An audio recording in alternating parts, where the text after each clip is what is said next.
Hi everyone, it's Wendy from G&Eve Designs. I'm here today with my very first Halloween card series day 1 video.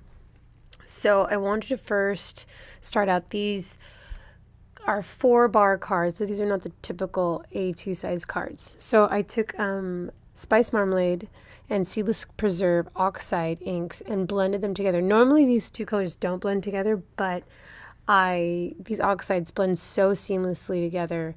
They kind of overlap each other and then blend together, and it looks, I love the way the outcome came out. I also then took the Black Soot Distress ink and watered it down, flicked it off of my acrylic block and a water brush, and just kind of got these subtle, well, not so subtle, splatters. Now you can see on this card, this is my second card, it actually got a little black smudge on it, but that's why I chose the oxide, to kind of help cover up and make it look like it's more, it was on purpose. So same colors, Seedless Preserves and Spice Marmalade, blended them together. This time I went a little further out than the other card. And if I didn't mention it, this 4-bar card is actually from Paper Source. It's their khaki color, and it's kind of that craft color. So you can see it really blends well even on this color. So these oxides are very, very forgiving. So this time I took the Black Soot Oxide and used it to kind of deepen the color. I didn't like how bright it was. I wanted a little bit deeper, more of a, like it was evening time. So I just kind of went from the outside in and just blended it together to make it just a little bit darker. And then this time in my little box, the little hand masks on their hands were starting to pop up, so I was just pushing them back down. But now this time I'm going to take my Dr. P.H. Martin's Bleed Proof White and use, again on my acrylic block with a little water pen, using that to just flick off small bits of white onto my cardstock, just so that way it looks like the night sky. So for the night sky one, with this is the card with the Distress Oxide Black Soot around the edges. I opted to use my Copics, and so I'm starting off with the neutral colors 4 and 6 to color in the hat and on this ghost, and then the hair on the other two ghosts. So I use the same colors for their hair and the same colors for their body. Now I didn't know if the Copics were going to work on this because it's not, I've never used it before. I've seen people use the Nina Desert Storm environmental cardstock, and I see it work nicely, and I just kind of jumped in and decided, you know what, let's just try it on this one, and it seemed to work just fine. I really enjoyed using this cardstock, and it's a little bit thinner than the Nina. It's probably about a 65 pound, but I like the quality for what I needed it for, which was this, and it actually blended nicely. I liked the way that it blended out. It didn't feel like it absorbed it so quickly that I couldn't blend it with the other colors. So I enjoyed that about this cardstock. So it's kind of nice to know I have a bunch of Paper Source khaki cardstock that I've just kind of hoarded over the years. So it's nice to know I can use it for something. And so I just kind of used the Copic, the darker color, to just blend out, make it look like there's highlight, give a little roundness to it. Like, I'm not a Copic expert, so I really just wanted to show using the khaki Paper Source cardstock, but I'm no expert when it comes to this. I'm just flying by the seat of my pants here. And like I said, I liked this version of the card better than I liked the pencil version, but I'm also not very familiar with pencils. So just kind of, again, flying by the seat of my pants. So colored in all the bodies, C1 and C4 for the bodies. And then I didn't like that as it dried back, it got lighter, so I started to add a little bit more of a deeper shadow on the body to make it look like since my light source was coming from the right, I wanted the left side of their body to look darker, so that's why I was adding a little bit more once it dried. So with my YR27 and 24, I just added little deeper yellow reds to those bags, to the little Halloween bags. And then with my Uniball Silver Gel pen, added a little highlight to the bolts on Frankenstein, and then some pink RV52 into the kitty's ears. Now I added the eyes, and you'll notice on this very first one, right eye is bigger than left eye.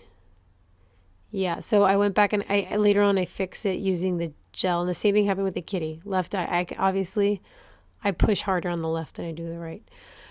And so later on I fixed that with the gel pen. With the jelly roll pen, excuse me, the Glaze jelly roll pen. Stamped some little spiders there on the right, and then I'll use my Copic Multiliner to bring in like a little web coming down.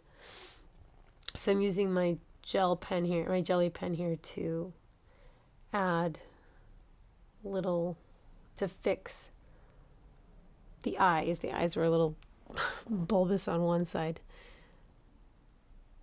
Now with the jelly pen, you have to let it sit back, let it dry. I did not. I decided to go in with my Uniball white. It was very dangerous, but I did it. It's fine. I didn't actually touch it, so it was fine. I didn't actually get it mess anything up. And me, I always second guess myself, like, where do I add the highlight? Do I need more? Do I need less? And I decided to stop, but added the little lines of the web and then set that card aside. So with the other card, this is the first card with the black splatter. I use these Polycolor, these Koh-I-Noor Polycolor 72. I have the 72 pack. And I've never really used these. I've done a little bit of stuff with it, but this is really the first time I've actually done anything with them. So I didn't put the colors on here because I didn't think it was something. They're gray. They have like 5 gray pencils, and I just kind of mixed and matched which colors I used. I will say that I make a mistake later adding, right there you see a silver pencil. I made a mistake using that pencil, and I tried desperately to fix it. So this is probably why I don't like the card as much as I do the Copic one. But I just went in there with the darker grays and the lighter grays, whites, added some highlights. I apologize for the dogs barking. I'm trying to record this while my kids are napping.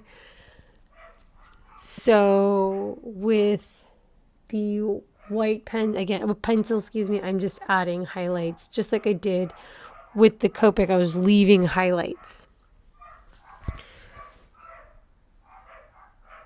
So just going over it, again, going over the bodies. My light source is coming from the right. So again, I'm just adding my highlights to the right-hand side of their body, on top of their hands, and then just to that one side. Now, they're ghosts. So I mean, they're supposed to be white, I guess, traditionally, like the idea of ghosts. So I use the gray because it's supposed to be kind of like dusk, where the sun is setting, they're going trick-or-treating. So again, I'm not an expert with this. I'm just kind of playing around, and of course playing with these pencils. I've never used them before. This is the first time. So I haven't taken any classes on pencils. Like I have done like Sandy L. Knox artclasses.com Copic Jumpstart class. So that's why I had any kind of confidence using the khaki and using the Copics on my khaki cardstock. Pencils, I haven't taken a class yet. I do plan to in the future because I feel like that's something I need to do. I need to do something. This isn't exactly, my best. So, and it's because I don't know exactly what I'm doing with these pencils, but nevertheless, persevering, getting through it, making sure that I think I'm implementing the same things I know from my Copic stuff to this. So here's my mistake right here. The silver pencil, I add it like I've added the white, but again, I didn't like it, and I think I pressed a little too hard, and I started kind of trying to get I got another gray pencil kind of added to it. So I figured, look, I'll just add more a darkerness to it, and it'll get better. It just started getting worse. And I felt it was just getting worse every time I would add. And again, I didn't want to stop. So I decided, let's add more of a highlight. Let's add white. Maybe the white will kind of rescue the image from me putting silver on it. And it did for the most part, but then like you can see that Frankenstein in the middle, he's kind of like, it feels unnatural. It doesn't feel right. So I decided, like I said, kept pushing. I was like, maybe something will happen, something nicer will come out of this. So then I decided, you know what, the hair needs to be darker. So I grabbed the black pencil and just kind of started adding black to where there was darker gray, and finding maybe that the black highlight would help the fact that my images were looking a little washed out. So I added the black, kept the highlights in there, and then added more white highlight to my images. Tried to blend out that silver as much as I can, adding darker gray to the image to give it more of a contrast to the white. I worked on this one. This one took me a bit to try to get right. It was pretty bad until I was really working it, and patience, and a lot of perseverance. I pushed through this one. I almost wanted to throw this guy away, but I'm glad I didn't, because I don't hate it. I don't love it, but I don't hate it.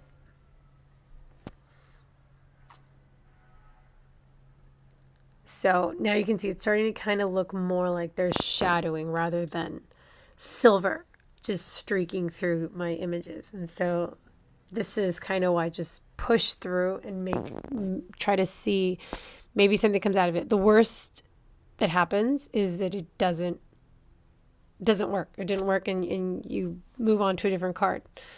So I liked it enough, started working on the little bags, grabbing an orange, kind of a yellow, a reddish orange and a yellowish orange, using that to blend out, just so that way there should be some sort of highlights on the bag.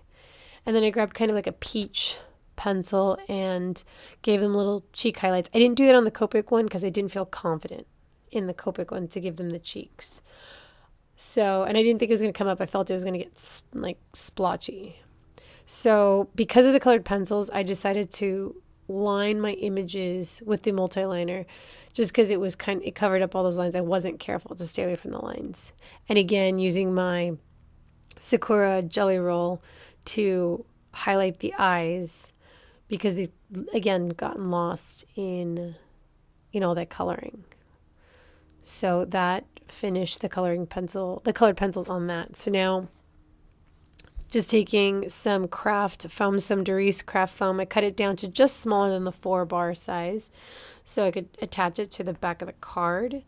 And then just a little Simon Says tacky glue to glue that to the card base. And the card base is actually Nina Desert Storm cardstock.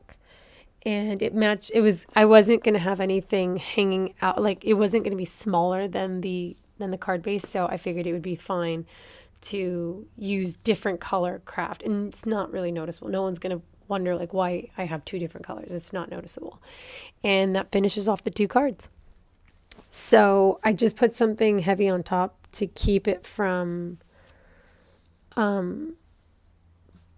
keep it from curling or warping or anything. And now I'm just using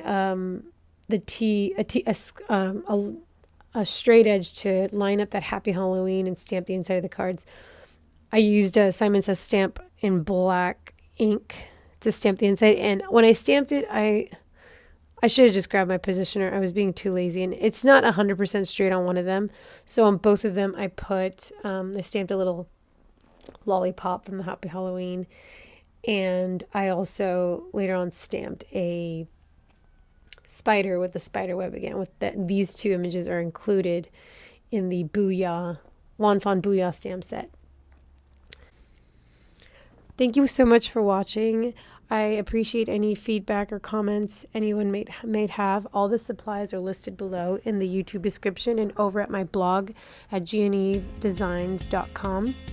Please click on the icon to subscribe and share if you feel like there's somebody you may know that would enjoy this video, and like if you enjoyed watching this.